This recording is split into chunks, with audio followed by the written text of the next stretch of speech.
আসসালামু আলাইকুম। অষ্টম শ্রেণীর আমার প্রাণপ্রিয় শিক্ষার্থী যারা আছেন, সবাইকে স্বাগতম। আসলে অষ্টম শ্রেণীর গণিত বইয়ের মধ্যে ২.১ অনুশীলনী ২.১ এর একটি চ্যাপ্টার সরল মুনাফা। অষ্টম শ্রেণীর শিক্ষার্থীর কাছে, যারা শিক্ষক আছেন তাদের কাছে এবং অভিভাবকদের কাছে এই চ্যাপ্টারটা অত্যন্ত গুরুত্বপূর্ণ। কারণ অষ্টম শ্রেণীর অর্ধবার্ষিক বলেন আর বার্ষিক বলেন, প্রত্যেকটি পরীক্ষায় এই চ্যাপ্টার থেকে একটি উদ্দীপক বা একটি অঙ্ক আসবেই আসবে। তো এর জন্য এই চ্যাপ্টারটা খুবই গুরুত্বপূর্ণ। তো সরল মুনাফার ক্ষেত্রে আমরা ১ম এ কিছু সাংকেতিক বর্ণ যেগুলো আছে, সেই বর্ণ সম্পর্কে আমাদের ধারণা থাকতে হবে। সাংকেতিক বর্ণগুলো আসলে কি? এখানে লিখেছি আমি দেখেন, আমি ৪ টা বিষয় লিখেছি। মূলধন, সময়, মুনাফার হার, মুনাফা। তো অষ্টম শ্রেণীর শিক্ষার্থী যেহেতু তাদের বয়স কম আমাদের থেকে, তাদের বোধগম্যতাও আমাদের থেকে কম, সেহেতু তাদেরকে আমরা ব্যাখ্যা আকারে আমি বুঝাতে চাই। এখানে মূলধন অর্থাৎ ধরো তোমার বাবা রহিম মিয়া। রহিম মিয়া ব্যাংকে টাকা রাখলেন। ধরেন তোমার বাবা একটি ছাগল বিক্রি করলেন ৳১,০০০।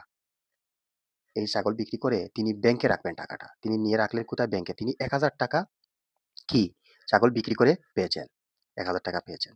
তো এটা হচ্ছে তার মূলধন, তিনি ব্যাংকে নিয়ে রাখলেন। ব্যাংক কর্তৃপক্ষ বলল যে, "আপনি ওই টাকাটা কতদিনের জন্য আমাদের ব্যাংকে রাখতে চাচ্ছেন?" তাহলে আমরা কি বুঝলাম? যে যেটা তিনি রাখলেন রহিম সাহেব, সেটা হচ্ছে মূলধন, মানে ৳১,০০০। ওই বর্ণগুলা সম্পর্কে আমি পরে বলছি। তিনি কতদিনের জন্য রাখলেন? তিনি রাখলেন ২ বছরের জন্য। তিনি বললেন যে, "আমি ২ বছর পরে এই টাকাটা তুলে ফেলবো।" তিনি রাখলেন ২ বছরের জন্য। অর্থাৎ এটা হচ্ছে সময়। তাহলে আমরা একটি লেনদেনের ক্ষেত্রে কি পেলাম? মূলধন তো অবশ্যই থাকতে হবে, পাশাপাশি সময়ও থাকতে হবে। আচ্ছা। তারপরে আমি ৩ নাম্বার জিনিসটা স্কিপ করছি।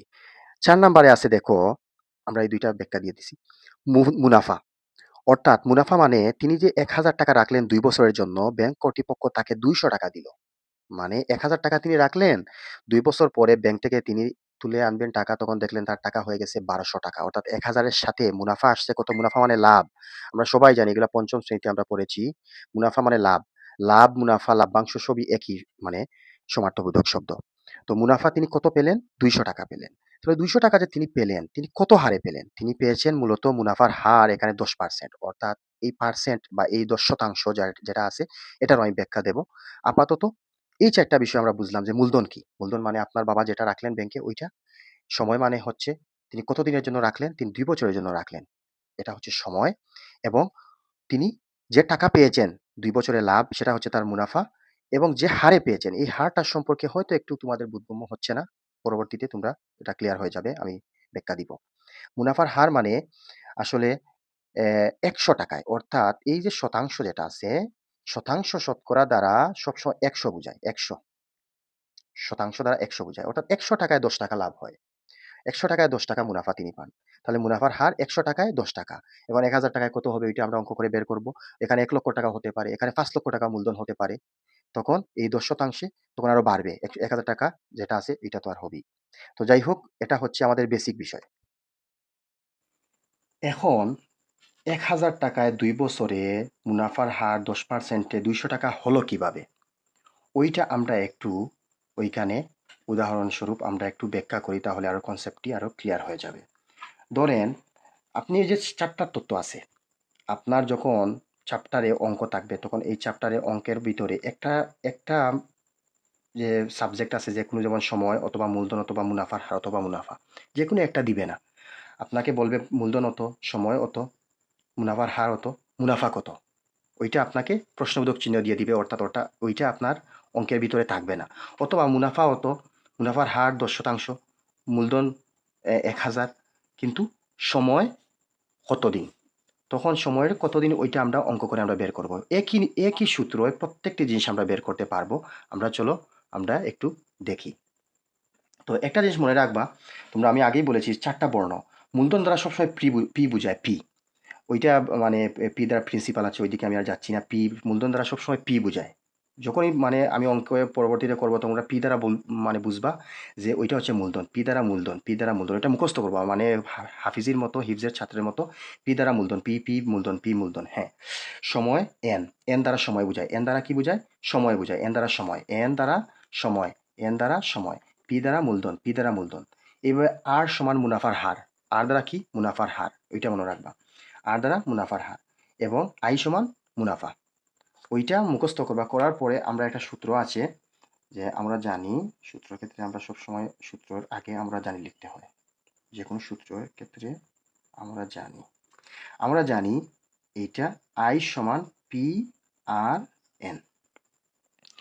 সবসময় মনে রাখবা সরল মুনাফার ক্ষেত্রে এইটাই হচ্ছে সূত্র, আই সমান পি আর এন।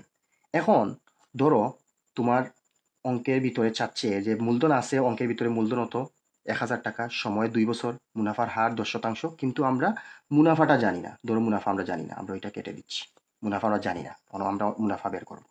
তাহলে আমরা কিভাবে অঙ্কটা করব? আই সমান, আমরা তো জানি না, যেহেতু জানি না সেহেতু আই এর ক্ষেত্রে আই রাখবো। আর আমরা মনে করো আমরা জানি না 200 টাকা যে হয় উত্তর, ওইটা আমরা অঙ্ক করে বের করব। তা পি সমান তো আমরা জানি, পি সমান আমরা দেখো তো, পি সমান মানে মূলধন, আমি আগেই বলেছিলাম পি সমান মূলধন, ওইটা মুখস্থ করবা। পি সমান মূলধন, যেহেতু পি সমান আমি 1000 লিখছি।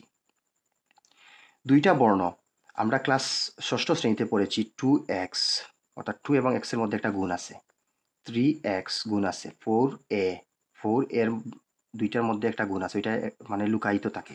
তো যাই হোক, তো যেহেতু পি সমান 1000, পির মান, পি এবং আর এর মধ্যে একটা গুণ লুকায়িত আছে, এখানে আমি গুণ দিলাম।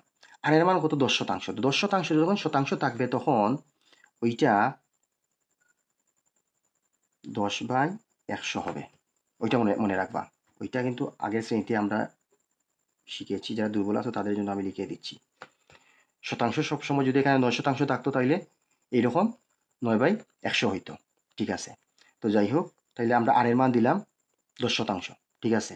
এখন আবার আর এবং এন এর মধ্যে কি আছে? একটা গুণ আছে লুকায়িত, গুণ, আমরা গুণ দিলাম। এন এর মান কত? এন সমান আমরা কি জানি? এন সমান হচ্ছে সময়, এন সমান কি? সময়, সময় 2 বছর। তাহলে আমরা এখন সমাধানটা একটু করি। সমাধান আমরা করি, আমরা যদি মনে করেন যারা দুর্বল আছো, আমি দুর্বলদের জন্য বলছি, আসলেই আমার ক্লাসটা যারা অত্যন্ত দুর্বল সরল মুনাফার ক্ষেত্রে তাদের জন্য। এইরকম যদি মনে হয় গাণিতিক খেলা থাকে, এটাকে বলে গাণিতিক খেলা। তো গাণিতিক খেলার ক্ষেত্রে সবসময় মনে রাখবা, এই যে একটা ভগ্নাংশ আছে, ভগ্নাংশের পাশে আছে দেখো 2 গুণ আছে, আবার 1000 গুণ আছে। ভগ্নাংশের ক্ষেত্রে সবসময় 1000 হোক, 2 হোক, 12 অন্যান্য যদি গুণ থাকতো, তাহলে ওইটা উপরের সাথে গুণ হবে, অর্থাৎ 2 এর সাথে 10 গুণ হবে, এবং 10-এর সাথে 1000, অর্থাৎ এইটা সবগুলা গুণ হবে, আর 100 থাকবে নিচে। এইটা একরকম তোমরা করতে পারো, যেমন মনে করো 1000 গুণ 10 গুণ 2 নিচে 100 দিয়ে করতে পারো। তো এটা অত্যন্ত মানে মানে কীরকম দেখায়, আমি মানে এটা তোমাদের দেখালাম আর কি, এইরকম হচ্ছে নিয়ম। তো যাই হোক, আমরা কি করতে পারি, প্রথমে ধরো আমরা 100 যে আসে শূন্য আছে, একটা শূন্য দিয়ে একটা শূন্য কাটলাম, আরেকটা শূন্য দিয়ে আরেকটা কাটলাম, ঠিক আছে। 1 দিয়ে পৃথিবীর যে কোনো সংখ্যা কাটলে যেটা আছে ওইটাই থাকবে, সেহেতু একের কোনো মূল্য নেই। অতএব আমরা এখানে কি থাকলো? 10 থাকলো, এখানে 10 থাকলো, এখানে 2 থাকলো, তাহলে 10-এর সাথে 10 যদি গুণ করি, 10 10-এ 100 হয়, আর 100-এর সাথে যদি 2 গুণ করি তাহলে হয় 200। আমি আবার বলছি, 2-এর সাথে যদি 10 গুণ করি, আমরা আগে 10-এর সাথে 10 গুণ করেছি, 100 হয়েছে, 100-এর সাথে 2 গুণ করলে হয় কত? 200। আবার উল্টোভাবে যদি আমি আসি, তাহলে 2-এর সাথে 10 গুণ করলে হয় 20, আর 20-এর সাথে 10 গুণ করলে হয় কত? 200। তার মানে আই সমান 200। আমরা আগে কি জেনেছি, মানে আই সমান হচ্ছে মুনাফা। আই সমান কি? মুনাফা। আমাদের অঙ্কের ভিতরে কিন্তু মুনাফাটা আমি কেটে দিয়েছিলাম, করেছিলাম যে আমরা এই 200টা আমরা জানি না, আমরা অঙ্ক করে বের করব। তাহলে অঙ্ক করে কি হলো? 200টাই হলো উত্তর। এটা হচ্ছে একদম সহজ একটি অঙ্ক, আমি তোমাদের বোঝানোর জন্য আমি আসলে দিয়েছি। আমরা একটি চ্যাপ্টারের অঙ্ক করে আজকের আমাদের ক্লাসটি শেষ করব। তো এটা হচ্ছে মুনাফা।